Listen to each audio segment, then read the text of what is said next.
سورہ حامیم السجدہ، یہ 25واں پارہ شروع ہو رہا ہے اور اس کا یہ آخری رکوع ہے سورہ کا۔ 25واں پارہ سٹارٹ ہو رہا ہے سورہ حامیم السجدہ اور آیت نمبر ہے اس کی 47۔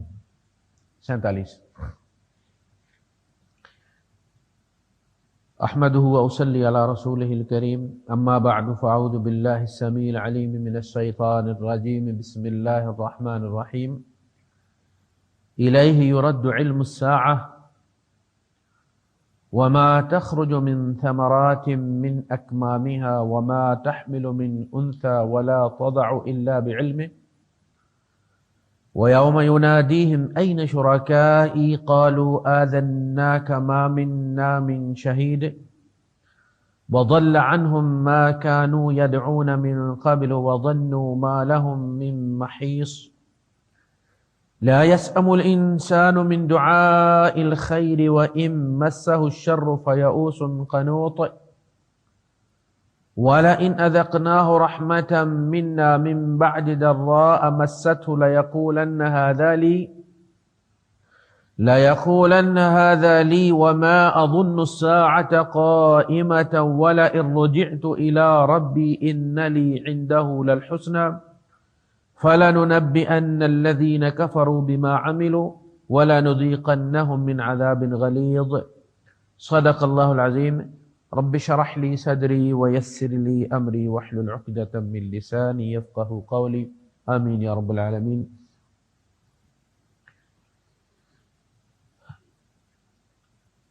اللہ کی ذات و صفات سے متعلق قدیم جو فلاسفہ ہیں پوری دنیا کے، چاہے وہ فرانس سے ان کا تعلق ہو یا برطانیہ سے ہو یا دیگر مغربی ممالک سے ان کا تعلق ہو، یا خود ہمارے جو شرق کا علاقہ ہے اس کے جو دانشور گزرے ہیں، ارسطو وغیرہ اور افلاطون، تو یہ اللہ کی ذات سے متعلق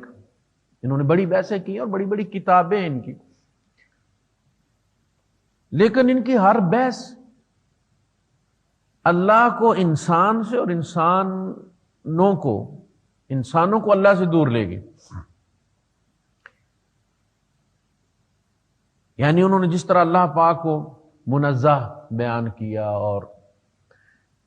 بے نیاز بیان کیا کہ کائنات کے ساتھ اس کا تعلق جو ہے وہ انٹریکشن اس کا ممکن نہیں ہے، اسے کائنات کی پرواہ نہیں، کائنات کی کوئی ویلیو نہیں ہے اس کے نزدیک، لہذا کائنات ہر لحاظ سے اس سے مختلف ہے، مخلوقات ہر لحاظ سے اللہ سے مختلف ہیں، اور کوئی بھی چیز ایسی نہیں کہ جو دونوں میں مشترک ہو، لہذا دونوں کے اندر کے درمیان کوئی تعلق بنتا نہیں۔ بس ٹھیک ہے، اس نے ایک چیز بنا دی اور بنا کے پھر وہ ایک طرف ہو کے بیٹھ گیا، کائنات چل رہی ہے، آٹو پہ چل رہا ہے سارا سسٹم۔ اب یہ وہ فلسفہ تھا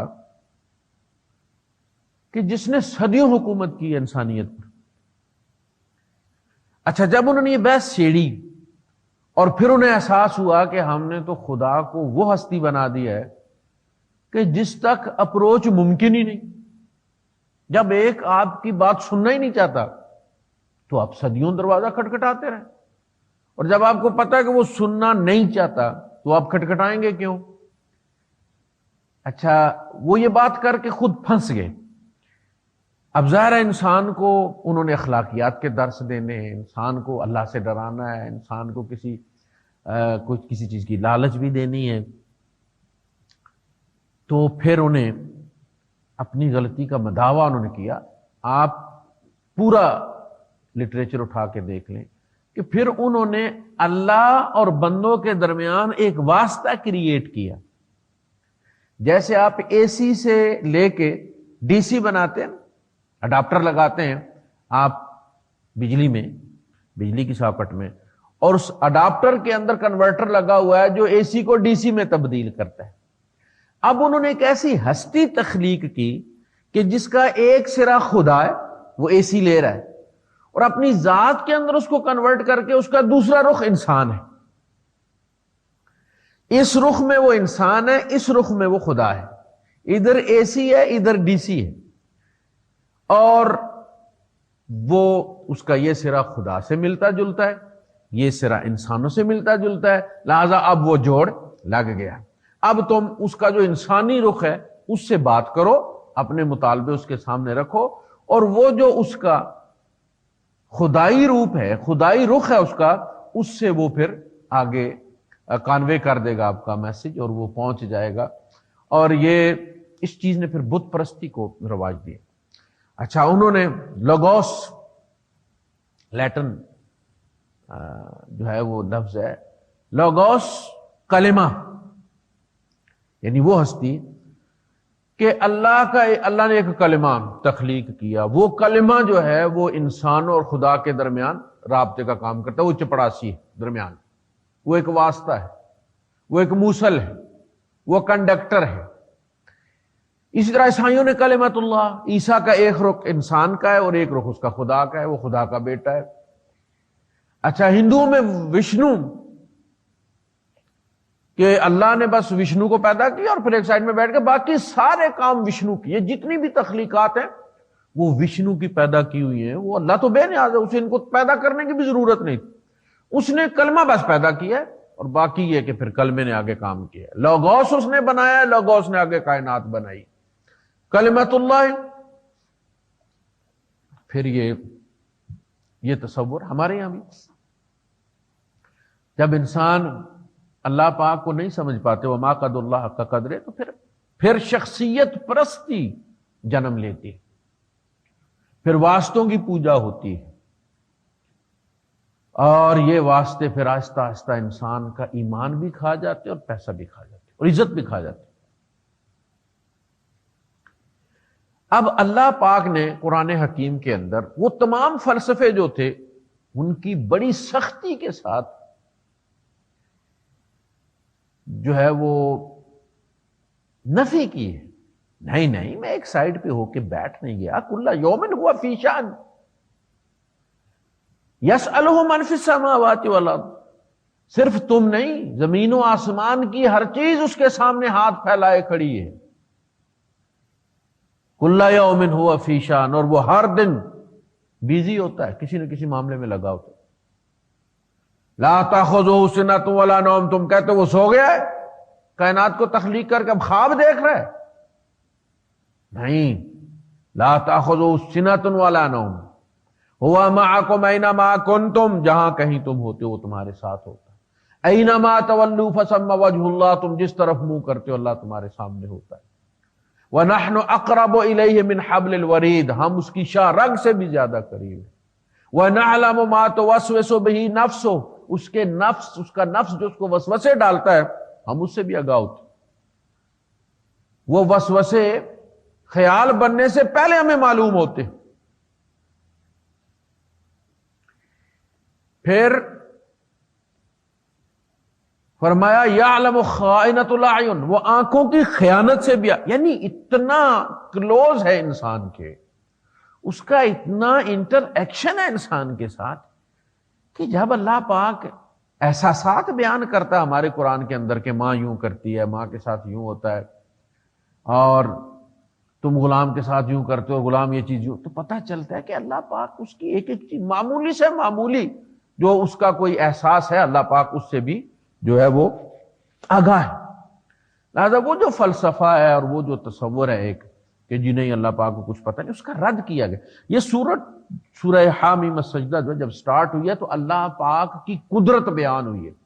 اس نے زمین اتنے دنوں میں پیدا کی ہے اور اس کے اندر نظام اتنے دنوں میں پیدا کیا ہے۔ اب یہ اختتام پذیر ہوئی ہے تو آخری رکوع میں بحث کو اللہ پاک نے پھر سمیٹا ہے اپنے علم کے ساتھ کہ تم کہتے ہو کہ نہیں اس کو کائنات کا پتہ ہی کوئی نہیں، اس کو کائنات کے وہ تو ایک طرف ہو کے بیٹھ گیا بس۔ فرمایا الیہ یرد علم الساعہ اسی کی طرف ریفر کیا جاتا ہے قیامت کا علم. کسی سے بھی پوچھ لیں وہ اس کا کوئی طرف ریفر کر دے, مجھے نہیں پتا جی آپ اللہ پاک. جب حدیث جبریل ہے سائستہ میں بہت مشہور جبریل حدیث ہے, اور عمر فاروق رضی اللہ تعالیٰ عنہ اس کے راوی. تو اس میں جب جبرائیل امین نے یہ سوال کیا اللہ کے رسول صلی اللہ علیہ وسلم سے تاکہ صحابہ کو معلوم ہو جائے اور صحابہ کے ذریعے پھر ہم تک یہ علم پہنچے کہ متی الساعہ, قیامت کب آئے گی, تو اللہ کے رسول صلی اللہ علیہ وسلم نے ارشاد فرمایا کہ یہ تو جتنا پوچھنے والے کو علم ہے اتنا ہی علم اس کو بھی ہے جس سے پوچھا جا رہا ہے, یعنی جتنا تمہیں معلوم ہے اتنے مجھے بھی معلوم ہے. تو انہوں نے کہا کہ پھر آپ اس کی نشانیاں بتا دیجیے کہ جب قیامت آنے والی ہوگی تو کیا کیا ہوگا. تو پھر اللہ کے رسول صلی اللہ علیہ وسلم نے وہ نشانیاں گنوائی ہیں. الیہ یرد علم الساعہ, قیامت کا علم صرف اس کو, اس گھڑی کا علم صرف اس کو. وما تخرج من ثمرات من اکمامها, اور نہیں نکلتے پھل اپنے غلافوں میں سے. غلاف بڑا باریک سا غلاف اللہ پاک نے چڑھایا ہوتا ہے پھل کے اوپر, گٹلی کے اوپر. ان اللہ فالق الحب والنوا, اللہ گٹلی اور بیج کو پھاڑتا ہے. گندم کے دانے میں سے کونپل نکالتا ہے, اخروٹ کتنا سخت ہوتا ہے اس میں سے کونپل نکالتا ہے, کھجور کی جو گٹلی ہوتی ہے کتنی سخت ہوتی ہے اس میں سے وہ درخت نکالتا ہے. تو ان اللہ فالق الحب والنوا, یہاں فرمایا کہ کوئی پھل اپنے غلاف میں سے نہیں نکلتا کہ اللہ پاک کو علم ہوتا, اس کے علم کے ساتھ نکلتا ہے. وما تحمل من انثى, اور نہ ٹھہرتا ہے حمل کسی مؤنث کو, ولا تضع الا بعلمه, اور نہ وہ جنتی ہے اس کو مگر اس کے علم کے ساتھ. یعنی یہ ممکن نہیں ہے کہ اللہ پاک کو معلوم نہ ہو اور کوئی کسی سے مانگ کے بچہ لے لے اور پھر اللہ کو 6ویں 7ویں مہینے میں جا کے پتہ چلے ہوئے مجھے اس کے بھی رزق کا بندوبست کرنا ہوگا, یہ کہاں سے آ گیا. تو ایسا ممکن نہیں ہے کہ کوئی حمل ٹھہر جائے مگر اللہ کے علم کے بغیر. پھر قرآن حکیم میں اللہ پاک نے وہ جو کیفیات بیان کی ہیں والدہ کی, جن کیفیات سے وہ گزرتی ہے پہلے دن سے, جب سے وہ حمل ٹھہرتا ہے, تو جو کیفیات بیان کی ہیں اور ماں کے جو 3 حصے رکھے ہیں, ایک حصہ ان کیفیات کی وجہ سے جو دوران حمل اس پر گزرتی ہیں, کھانا پینا چھوٹ جاتا ہے, وومیٹنگ ہوتی ہے, عادات چھوٹ جاتی ہیں, چڑچڑا پن آ جاتا ہے, تو اس کی زندگی بدل جاتی ہے بیچاری کی, جس کے کہتے ہیں نا کہ اب نارمل لائف ہوتی ہے اس کی. اور اس دوران اس کو جو ہے وہ محبت کی ضرورت ہوتی ہے, ہمدردی کی ضرورت ہوتی ہے. وہ ایک مریض ہے. ایک حصہ اس کے اس دور کا رکھا اللہ پاک, ایک خاص حصہ جو ہے وہ صرف جننے کا جو ایونٹ ہے, وہ جو لیبر پین ہے, ایک حصہ اس کا رکھا. اور صرف یہ نہیں بلکہ اس وقت کی کیفیت کو اللہ پاک نے جب بیان کیا ہے کہ وہ اس کو اٹھا کے بھی رکھتی ہے بڑی مشقت کے ساتھ, اور جنتی بھی بڑی مشقت کے ساتھ ہے, تو اس میں عورت کے سارے گناہ معاف کر دیے جاتے ہیں. جب عورت کے یہاں ڈلیوری ہوتی ہے تو اس سے پہلے جو اس کے گناہ ہوتے ہیں وہ اللہ پاک اس کے عوض, اس لیے کہ یہ ایسا درد ہے کہ جس کی کوئی مثال موجود نہیں, تو اس کے عوض جو ہے وہ گناہ معاف ہو جاتے ہیں اور ایک نیا جنم لیتی ہے. وہ اس کی نئی پیدائش ہوتی ہے, جیسے ماں کے پیٹ سے بچہ نکلتا ہے. نہ صرف یہ کہ اولاد پر اس کا حق رکھا ہے اس کا, بلکہ یہ کہ اللہ پاک کے یہاں بھی جو ہو سکتا تھا اس کے لیے اللہ پاک نے کیا, گناہ معاف کر دیے. ایک اس خاص ایونٹ کا 2 حصے ہو گئے. ایک اللہ پاک نے فرمایا وَحَمْلُهُ وَفِصَالُهُ 30 شَهْرًا, 30 مہینے وہ مشقت میں پڑی رہتی ہے. پھر بچہ جب پیدا ہو جاتا ہے تو اس کے بعد جو اس کی کیفیت ہوتی ہے, جس طرح بچے کے ساتھ وہ اپنا بھول جاتی ہے, اپنی نیند بھول جاتی ہے, اب بچہ ہے اپنی نیند وہ دن کو پوری کر لیتا ہے، یہ سارا دن کام کرتی ہے، پھر جب اس کے سونے کی باری ہوتی ہے تو اس کی نیند پوری ہوئی ہوتی ہے، وہ سونے نہیں دیتا اور یہ جاگتی ہے اس کے ساتھ، اور ساتھ گھر کی خدمتیں بھی کرتی ہے۔ تو ان کیفیات کا جو ہے وہ جو مشکلیں اس پر گزری ہیں، پتہ چلتا ہے کہ اللہ پاک ان ٹچ ہے، اللہ پاک سب کچھ جانتا ہے۔ اور وہ ایک حصہ اس کا رکھ، 3 حصے ماں کے رکھے ہیں،